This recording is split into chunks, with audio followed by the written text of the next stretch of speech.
నమస్తే పిల్లలు, అందరికీ నమస్కారం. ఈరోజు మనం కోడిపిల్ల పాఠంలోని మిగిలిన బిట్లు చూద్దాము. రైట్, 105వ పేజీ 106వ పేజీలోని బిట్స్ చూద్దాము. ఓకేనా? మరి రాయండిలో ఆ బిట్టు కింది బొమ్మలు పదాలు కలిపి చదవండి, రాయండి. ఈ బొమ్మలు ఉన్నాయి కదా, బొమ్మలకు బదులు పేర్లు రాయాలి. కుక్క కాటుకు చెప్పు దెబ్బ, కుక్క కాటుకు చెప్పు దెబ్బ. అది మనం ఇక్కడ వాక్య రూపంలో రాయాలి. బొమ్మలకు బదులు పదాలు రాసి వాక్యం ఇక్కడ రాయాలి. ఓకేనా? రైట్. తర్వాత రెండోది, కొనేది వంకాయ కొసిరేది గుమ్మడికాయ. కొనేది వంకాయ కొసిరేది గుమ్మడికాయ. ఓకే, బొమ్మకు బదులు పేర్లు రాసి వాక్యం ఇక్కడ పక్కన రాయాలి. గోరంత దీపం కొండంత వెలుగు, గోరంత దీపం కొండంత వెలుగు, అది పక్కన రాయండి. రైట్. ఎంత చెట్టుకు అంత గాలి, ఎంత చెట్టుకు అంత గాలి. ఓకే, చెట్టు పదం రాసి వాక్యం పూర్తిగా రాయాలి. తర్వాత ఇతనెవరు? దొంగ అన్నమాట. దొంగకు తేలు కుట్టినట్లు, దొంగకు తేలు కుట్టినట్లు. దొంగ అని రాసి కు ఉంది కాబట్టి దొంగకు తేలు పేరు రాయాలి, తేలు కుట్టినట్లు. Okay, right. ఈ విధంగా పక్కన రాయండి. తర్వాత కింది బొమ్మ చూడండి, దీని ఆధారంగా సొంత వాక్యాలు రాయండి. కింది బొమ్మ చూడండి, పక్కన బొమ్మ కనబడుతుందా? ఈ బొమ్మ అన్నమాట. దీంట్లో ఏమేమి ఉన్నాయి ఏంటిది అనేది మొత్తం చూడాలి. చూసి ఇక్కడ రాయాలి. ఒకటి మనకు ఉదాహరణ, అమ్మ వంట చేస్తుంది. ఇక్కడ చిత్రంలో కనబడుతుంది కదా, అమ్మ వంట చేస్తుంది. మరి ఇంకా ఏముంది? ఇంకా ఏం రాయొచ్చు మనము?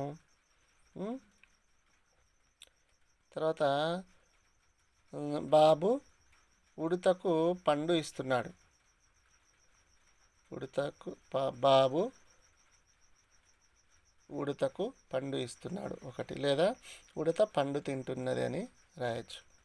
తర్వాత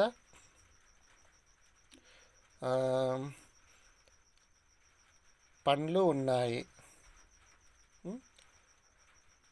పండ్లు ఉన్నాయి, టేబుల్ పైన పండ్లు ఉన్నాయి అని రాయొచ్చు. తర్వాత లేదా ఇంకేం రాయొచ్చు?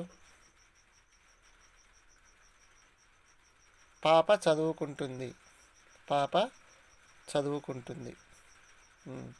ఇంకా బుట్టలో కూరగాయలు ఉన్నాయి, బుట్టలో కూరగాయలు ఉన్నాయి.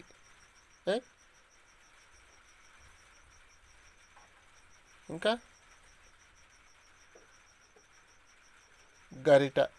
గరిట ఉన్నది. ఉట్టి మీద కుండ ఉన్నది. ఇక్కడ ఉంది కదా, ఉట్టి అంటారు దీన్ని. ఉట్టి మీద కుండ ఉన్నది. ఇంకేమున్నాయి?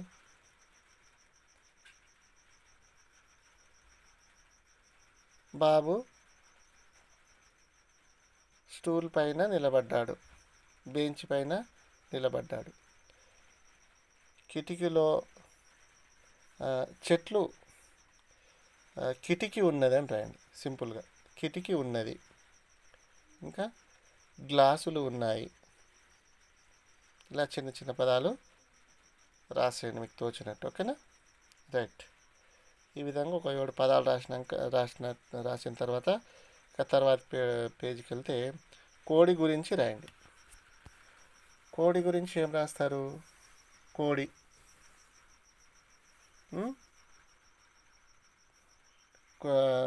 ఇక్కడ కోడి ఉన్నది. కోడిని పెంచుకుంటారు, కోడి గుడ్లు పెడుతుంది, కోడి గింజలు తింటుంది. ఇంకా ఈ విధంగా కోడికి 2 కాళ్ళు ఉంటాయి అని చెప్పేసి ఇలా చిన్న చిన్న వాక్యాలు రాసేసేయండి. ఓకేనా? తర్వాత కింది పేరా చదవండి. కింది పేర చదివి కింది పేర చదవండి అంటున్నారు సృజనాత్మకత. లేదా మనం కొత్తగా చేయాలి దీన్ని ఏంటిదో. ఒక అడవిలో ఒక నక్క ఉండేది. దానికి కొంగ మాంసం తినాలని కోరిక. ఒక రోజున దానికి కొంగ కనబడ్డది. కొంగ బావా, మా ఇంటికి రావా, నీకు చేపల పులుసుతో భోజనం పెడతా అన్నది నక్క. కొంగ నక్క మాటలు నమ్మింది. నక్క ఇంటికి పోయింది. నక్క కొంగను పట్టుకొని తినబోయింది. కొంగ ఎట్లనో తప్పించుకొని పారిపోయింది. కొంగ ఎట్లా తప్పించుకున్నది ఊహించి రాయండి. ఎట్లా తప్పించుకొని ఉండొచ్చు? సరే ఆలోచించండి, థింక్ చేయండి. ఎక్స్పెక్ట్ చేసి, అంటే ఊహించడం అంటే ఎక్స్పెక్ట్ చేయడం అన్నమాట. రాయండి, ఎలా తప్పించుకొని ఉంటుందో రాయండి. ఓకేనా? నేను ఒక రకంగా ఊహిస్తానమాట. కొంగ ఎలా తప్పించుకొని ఉంటుందంటే, నేను ఎట్లా అంటానంటే, నాకు తోచింది, నక్క కొంగను తినడానికి ఆ పులుసు ఈ పులుసు ఉందని చెప్పింది కదా, చేపల పులుసు. ఆ చేపల పులుసు వడ్డిస్తూ దానిపైన చేయి వేసిందనమాట. చేయి వేసి పట్టుకోపోయేంతలో అదేం చేసింది, రెక్కలతో జాడిచ్చి ఎగిరిందనమాట. ఎగిరితే మరి నక్క ఎగరలేదు కదా, అందుకని చెప్పేసి ఆ విధంగా తప్పించుకొని పారిపోయిందేమో అని నేను అనుకుంటాను. మరి మీరు ఎలా అనుకుంటారో అది మీరు అనుకున్నట్టు రాయొచ్చు. ఓకేనా? తర్వాత కోడి కుక్క ఏం మాట్లాడుకుంటున్నావో రాయండి. కోడి కుక్క ఏం మాట్లాడుకుంటున్నావో రాయండి. కోడి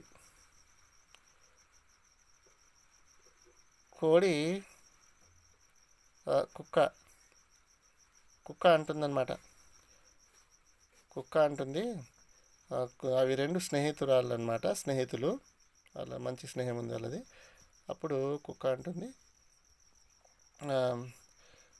చూడు కోడి, మనం ఇటు పోతే మంచిది కాదు, మీ పిల్లలకు ఆపద ఉంది అని చెప్పేసి అన్నారు.